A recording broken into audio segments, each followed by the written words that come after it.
जय हिंद दोस्तों, आप सभी का स्वागत है एक बार फिर से आपके अपने YouTube चैनल यूनिक ज्ञान में। आज हम BA first semester political science का चैप्टर 5 देखेंगे, जिसमें हमें पढ़ना है मौलिक कर्तव्य के विषय में। इसके पहले हमने 4 चैप्टर बहुत ही अच्छे तरीके से पढ़ लिए हैं। अगर आपने नहीं देखे हो तो चैनल पर विजिट कीजिए, आपको प्लेलिस्ट मिल जाएगी BA first semester political science classes के नाम से, जहाँ पर सबसे पहले आपको सिलेबस मिल जाएगा। अगर आपको सिलेबस ना पता हो तो आप वहाँ से सिलेबस देख सकते हैं।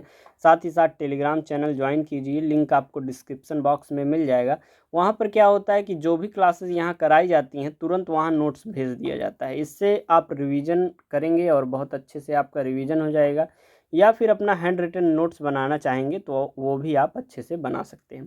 पूरा लेक्चर देखने के बाद कुछ भी डाउट रह जाता है तो आप कमेंट करके हमसे पूछ सकते हैं, आपको अच्छे से बताया जाएगा, कमेंट में रिप्लाई किया जाएगा। साथ ही साथ किसी अन्य सब्जेक्ट का सिलेबस या नोट्स चाहिए तो आप कमेंट करके बता दीजिएगा, आपको टेलीग्राम चैनल पर अवेलेबल करा दिया जाएगा। तो चलिए देखते हैं मौलिक कर्तव्य क्या होते हैं। इसके पहले हमने आपको मूल अधिकारों के विषय में बताया था कि मूल अधिकार कितना हमारे लिए आवश्यक होते हैं, क्या क्या होते हैं, कितने होते हैं। अब उसके आगे हम मौलिक कर्तव्य के विषय में पढ़ेंगे। मौलिक कर्तव्य एक प्रकार से, जैसे हमने सब शुरू से ही बताया है, जो जो चीज़ें हैं कि हमें एक प्रकार से कहीं ना कहीं से लिया है कुछ कुछ चीज़ों को। तो जो मौलिक कर्तव्य है इसे हमने कहाँ से लिया है? रूस से लिया है। इसका स्रोत अर्थात रूस का संविधान है। यह हमारे संविधान के भाग 4 क में है, अनुच्छेद 51 क में यह हमारा मौलिक कर्तव्य है। यह मूल संविधान में ही था। सरदार स्वर्ण सिंह की सिफारिश पर इसे जोड़ा गया था। 42वें संविधान संशोधन के माध्यम से 1976 में जोड़ा गया। प्रारंभ में 10 मूल कर्तव्य थे, वर्तमान में 11 मूल कर्तव्य हैं। कितने थे? प्रारंभ में 10 मूल कर्तव्य थे और वर्तमान में 11 मूल कर्तव्य हैं। 11वां मूल कर्तव्य कौन सा है, इसको भी हम आगे चल के देख रहे हैं कि 11वां जो हमारा मूल कर्तव्य था उसे हमने 86वें संविधान संशोधन 2002 में इसे माध्यम से इसे जोड़ा था। यह प्रवर्तनीय नहीं है, ना ही मौलिक कर्तव्य में दंड का प्रावधान है। एक प्रकार से जो भी मौलिक कर्तव्य हैं अगर उनका हम पालन नहीं करते हैं तो किसी प्रकार का दंड का प्रावधान नहीं है, परंतु भारत का नागरिक होते हुए हमें अपने कर्तव्यों का पालन करना चाहिए। कर्तव्य भी कुछ आपके बड़े नहीं हैं। अभी आपको कर्तव्य हम अच्छे से सब डिटेल में बता रहे हैं। जो हमारे 11 कर्तव्य हैं आप उनको देखेंगे तो एक प्रकार से आपको सिर्फ हमारे देश के जो राष्ट्रध्वज हैं, राष्ट्रगान हैं, विभिन्न हमारे जो एक प्रकार से संस्कृति हैं, उन सभी चीज़ों का सम्मान करना है। तो यह हमारा जो मौलिक कर्तव्य है, इसका दंड का कोई प्रावधान इसमें नहीं है। अब हम देखेंगे हमारे कौन कौन से मौलिक कर्तव्य हैं। अनुच्छेद 51 में हमने बताया था कि यह हमारा है। पहला मौलिक कर्तव्य हमारा है भारत के संविधान, इसकी संस्थाओं, राष्ट्रध्वज और राष्ट्रगान का आदर करना है। देखिए ये हमारा जो संविधान है इसमें जो भी चीज़ें हैं और जो संस्थाएं हैं, राष्ट्रध्वज हमारा है, भारत का राष्ट्रगान है, इसका हमें आदर करना है। ये हमारा पहला मौलिक कर्तव्य हो गया। दूसरा क्या है? स्वाधीनता आंदोलन के आदर्शों का आदर करना। जो भी स्वाधीनता आंदोलन में आदर्श बनाए गए थे उनका हमें आदर करना है। तीसरा क्या है हमारा? भारत की संप्रभुता, एकता और अखंडता की हमें रक्षा करनी है। चौथा है देश की सेवा करना और राष्ट्रीय सुरक्षा में योगदान देना। पांचवा है नागरिकों के बीच भाईचारा को बढ़ावा देना, धार्मिक और भाषाई बहुलता की रक्षा करना एवं स्त्रियों के सम्मान के विरुद्ध प्रथाओं का त्याग करना। अर्थात जो ऐसे प्रथा हो जिससे स्त्रियों के सम्मान का खिलाफ जा रहा हो जो प्रथा, उसे एक प्रकार से हमें त्याग करना देना चाहिए। धार्मिक और भाषाई बहुलता की एक प्रकार से हमें रक्षा करनी चाहिए और नागरिकों के बीच में हमें भाईचारा को बढ़ावा देना चाहिए। आगे हम देखेंगे, अगला हमारा है सामाजिक संस्कृति की हमें रक्षा करनी है, पर्यावरण की रक्षा करना है, वैज्ञानिक मनोवृत्ति और मानववादी सोच को बढ़ावा देना है। अगला हमारा मौलिक कर्तव्य है सामूहिक संपत्ति की हमें रक्षा करनी है, हिंसा से हमें दूर रहना है। जो सामूहिक संपत्ति एक प्रकार से, जैसे आपको देखिए आपके जो गांव में जितने भी रहते हैं, एक प्रकार से स्कूल विद्यालय जो भी हैं, सरकारी अस्पताल, उनके सामग्रियों को एक प्रकार से जो भी सुविधाएं आपको दी गई हैं उनमें तोड़फोड़ नहीं करना चाहिए, हमें उसकी रक्षा करनी चाहिए। हमें हिंसा से एक प्रकार से दूर रखना चाहिए। अगला हमारा कर्तव्य है व्यक्तिगत और सामूहिक क्षेत्र में श्रेष्ठता लाने का प्रयास हमें करना चाहिए। और हमारा लास्ट कर्तव्य हमारा जो जोड़ा गया है, अभिभावकों का यह कर्तव्य होगा कि 14 वर्ष की आयु के बच्चों को शिक्षा प्राप्त करने का अवसर देंगे। आगे हम देखेंगे मूल कर्तव्यों की प्रवर्तनीयता के विषय में, इन्फोर्सबिलिटी ऑफ फंडामेंटल ड्यूटीज़ के विषय में। पहला है इसमें मूल कर्तव्य न्यायालय द्वारा प्रवृत्त नहीं कराए जा सकते हैं। जिस प्रकार हमारा जो मूल अधिकार था उसका एक प्रकार से हनन होता है तो हम जो है न्यायालय में चले जाते थे, परंतु मूल कर्तव्य जो है उसे न्यायालय द्वारा हम कोई भी एक प्रकार से उनको केस नहीं कर सकते या उनसे कोई भी हम अपनी जो समस्या मूल कर्तव्य कोई नहीं एक प्रकार से पालन करता तो हम वहाँ पर नहीं जा सकते। अर्थात किसी नागरिक द्वारा अपने मूल कर्तव्य का पालन नहीं किया जा रहा हो तो न्यायालय द्वारा उसे दंडित नहीं किया जा सकता है। अगला है, इस दृष्टि से यह नीति निर्देशक तत्वों से समानता रखता है। यही कारण है कभी कभी व्यंग्यात्मक लहजे से मूल कर्तव्य को निरर्थक घोषणाएं भी कह दिया गया है। जिस प्रकार से कुछ नीति निर्देशक तत्व जो हमारे हैं सब उसको पालन न करने पर हम न्यायालय नहीं जा सकते, उसी प्रकार हम मूल कर्तव्यों का पालन कोई नहीं कर रहा हो नागरिक तो हम जो है उसे दंड नहीं दिलवा सकते हैं। अगला हमारा है, हालांकि कई मामलों में न्यायालय द्वारा कहा गया है कि जिस तरह मूल अधिकार संविधान को समझने के लिए मूलभूत महत्व के हैं वैसे ही मूल कर्तव्य भी एक प्रकार से हैं। अब वर्मा समिति के विषय में हम बात करेंगे जो कि 1999 में गठन हुआ था। अब देखेंगे इसका क्या रोल है मूल कर्तव्यों में। भारत सरकार द्वारा मूल कर्तव्यों के प्रचालन के संबंध में वर्मा समिति 1999 जो है वह गठित किया गया था। इस समिति द्वारा प्रस्तुत रिपोर्ट के अंतर्गत सर्वोच्च न्यायालय के 138 ऐसे निर्णयों की सूची प्रस्तुत की गई जिनमें पर्यावरण संरक्षण को एक मुख्य आधार बनाया गया था। इसका मतलब यह है कि पर्यावरण संरक्षण का कर्तव्य सिर्फ सरकार का न होकर प्रत्येक व्यक्ति का भी है और उसके अधिकारों पर इस दृष्टि से सीमाएं आरोपित की जा सकती हैं।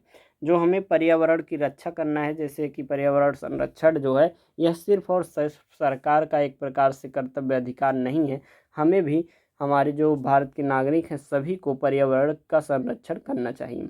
जैसे सरकारी लोगों द्वारा सरकारी नियमों द्वारा रोड के किनारे किनारे जो है पेड़ पौधे लगाए जाते हैं, परंतु कुछ लोग ऐसे होते हैं उनका एक प्रकार से नष्ट कर देते हैं। ऐसा हमें कभी नहीं करना चाहिए, बल्कि हमें और पेड़ पौधे लगाना चाहिए, क्योंकि आपका ये जो समय अब आ रहा है इस समय देखिए हमारे पर्यावरण बहुत प्रदूषित हो जा रहा है, ग्लोबल वार्मिंग जो है फैलता जा रहा है। इससे आगे चलकर हमें बहुत समस्याएं अब भी आ रही हैं और आगे चलकर भी आएंगी, इसलिए हमें जो है पेड़ पौधे अच्छे से लगाना चाहिए। ज़्यादा वृक्ष रहेंगे हमें ऑक्सीजन अच्छी मिलेगी, हमारा पर्यावरण प्रदूषित नहीं होगा। पर्यावरण प्रदूषण के बारे में बात करने के बाद हम मूल कर्तव्यों के संदर्भ में किए गए सरकारी प्रयासों की बात करेंगे। अर्थात मूल कर्तव्य जो है उनके लिए सरकारी क्या क्या प्रयास किए गए।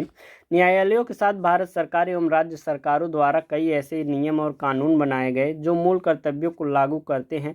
इनमें से कुछ नियम और कानून जो है मूल कर्तव्यों के संविधान में शामिल होने से लागू हैं, जबकि कुछ बाद में बनाए गए हैं। वर्मा समिति ने कई उदाहरणों की यहाँ पर चर्चा की हुई है। अनुच्छेद 51 का में राष्ट्रीय ध्वज के सम्मान की बात की गई है। इससे संबंधित निर्देश जो है भारतीय ध्वज संहिता 2002 में शामिल है। भारतीय संविधान राष्ट्रीय गीत, राष्ट्र ध्वज आदि के अपमान पर रोक लगाता है। एक प्रकार से कुछ कानून भी बना दिए गए हैं जिससे आप अगर भारतीय ध्वज को अगर अपमानित करते हैं, उसका एक प्रकार से आदर नहीं करते हैं तो आपको दंड मिलेगा। ये आपको मौलिक कर्तव्य के होने से नहीं बल्कि कानून के होने से आपको वह दंड मिलेगा। राज्य द्वारा कई ऐसे नियम बनाए गए हैं जो इन कर्तव्यों को बाध्यकारी बनाते हैं। जैसे भारतीय दंड संहिता की धारा 153 में राष्ट्रीय एकता को नुकसान पहुंचाना अपराध की श्रेणी में रखा गया है। और जन प्रतिनिधित्व अधिनियम 1951 द्वारा यह व्यवस्था है कि यदि कोई व्यक्ति धर्म, जातीय, नस्लीय या भाषाई आधारों पर नफरत फैलाता है तो इन आधारों पर वोट मांगता है तो उसे संसद या राज्य विधानमंडल की सदस्यता हेतु उसे अयोग्य घोषित किया जाएगा। आगे यहाँ चलकर हम देखते हैं मूल कर्तव्यों का महत्व के विषय में। मूल कर्तव्य का पहला महत्व क्या है? एक सचेतक के रूप में नागरिकों को अपने देश, समाज तथा लोगों के प्रति कर्तव्यों के बारे में जानकारी रखने में मदद करता है। कौन? ये मूल कर्तव्य हमारे। मूल कर्तव्यों के संवैधानिक प्रावधान के कारण मूल अधिकार व मूल कर्तव्यों में संतुलन स्थापित होता है। नागरिकों में अनुशासन व प्रतिबद्धता का भाव जागृत करते हैं। राष्ट्र प्रेम, त्याग, सेवा एवं बलिदान की भावना पैदा करते हैं जो राष्ट्र निर्माण के लिए महत्वपूर्ण माने जाते हैं। राष्ट्र विरोधी या समाज विरोधी कार्यों पर विरोध करने की भावना का एक प्रकार से यहाँ विस्तार होता है। मूल कर्तव्यों को विधि द्वारा लागू होते हैं। मूल कर्तव्य जो है विधि द्वारा लागू होते हैं। इनमें से किसी के भी न पूर्ण होने पर, असफल रहने पर संसद उनमें उचित अर्थदंड सजा का प्रावधान कर सकती है। अगर मूल कर्तव्य जो है, जो भी विधि या कानून बनाए गए हैं कुछ, उसके हमारे मूल कर्तव्यों के लिए आपको ऊपर बताया गया है, जो दंड संहिता है और ध्वज संहिता है, इन सभी के खिलाफ अगर आप जाते हैं तो आपको दंड भी प्राप्त हो सकते हैं। सुप्रीम कोर्ट के निर्णय की बात करें तो नवंबर 2016 में सुप्रीम कोर्ट ने मूल कर्तव्य के संबंध में महत्वपूर्ण निर्णय लिए। उनके अनुसार सिनेमा हॉल में फिल्म की शुरुआत में राष्ट्रीय गान या प्रसारण और वहां उपस्थित सभी लोग द्वारा इसके सम्मान में खड़े होना अनिवार्य है। मौलिक कर्तव्य हमारा है जो राष्ट्रीय ध्वज का एक प्रकार से आदर करना, सम्मान करना।